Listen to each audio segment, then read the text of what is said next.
Alright guys, we are here at Queen Elizabeth and we just picked up our delivery, and it's the Tamron 150-500mm lens, and it's for my Sony A7IV, which is in my bag in a bit.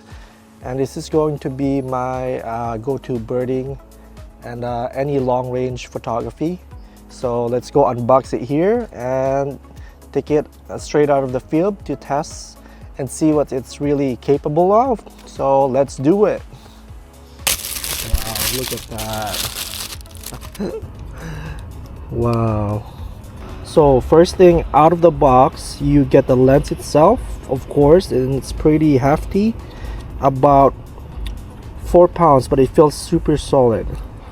And it comes with a detachable tripod collar. This is detachable, so you could actually detach the whole thing, right? Yeah, which is also an Arcus wrist compatible, so that's a bonus. So no need for extra plate for me. Also included, the lens hood, which is large but lightweight. That one. Okay, lens hood. And of course the usual paperwork that we had earlier. No pouch or bag, but not a big deal for me.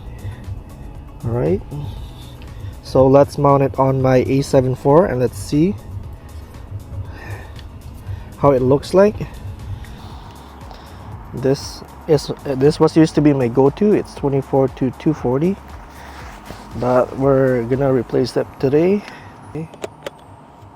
Wow, would you look at that? Wow. So first impression on my camera mounted on the A7IV, it actually balances better than I expected.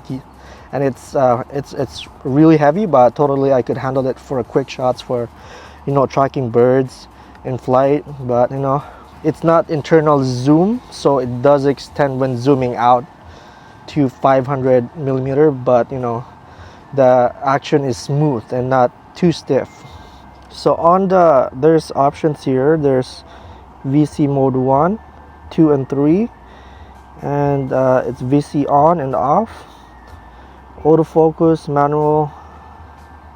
There's full autofocus when you're doing manual, infinite, and that's pretty much it.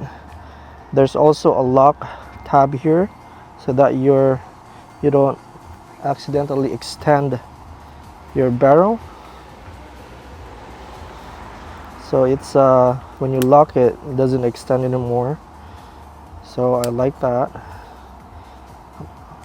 And also when you're trying to set up your number here and you pull out the sleeve, it will lock it. See, just simply pull it and it doesn't move anywhere. If you want to go to 200 and then pull it out, it stays on 200. That's one thing I like about it, and it's pretty neat. Yeah, autofocus. I would suggest if you're doing birding, do it on VC mode 3. And yeah, I mean, we could start trying, should start doing birding shot now, huh? All right.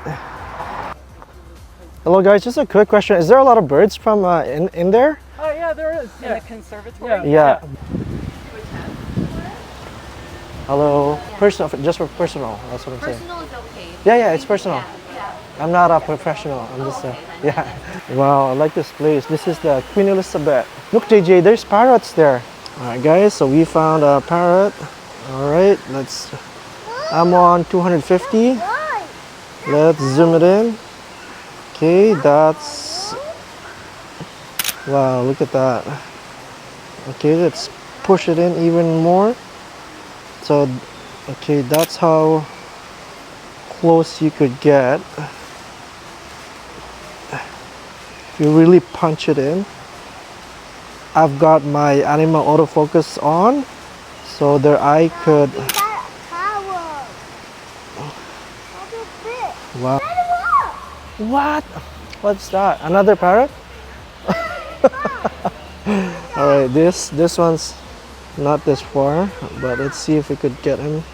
This one I could shoot it for 150 fps.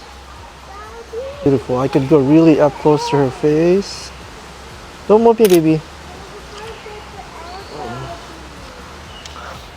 I don't know if you could punch it in even more. Okay, beautiful. Beautiful. Okay. All right, so first impressions in the field. No, this thing is sharp, especially when it comes to 300 to 500 millimeter, and even open wide at f6.7. You know, the imager is still detailed and contrasty. Autofocus is quick and reliable. You know, it locks into the bird and even small birds. You know, paired with my A7IV with the animal eye focus, it really shines. Low light is where you feel that f6.7 aperture, though you'll need a bump up the ISO or shot when there's a decent light. If you're into birding or wildlife, this is probably the best value, super telephoto for Sony E-Mount right now. Not as long as the Sony 200 to 600 millimeter, but always more compact and about $500 cheaper. And it's not light, but it's manageable. And honestly, for this reach and this image quality, it's worth it. Cons, yeah, 6.7 at the long end isn't ideal in low light. So the external zoom isn't for everybody, but neither are deal breakers. All right, so if you wanna see more real world tests or image samples, drop a comment and I'll do a follow-up. And don't forget to like and subscribe. And if this helped you out, we'll see you soon.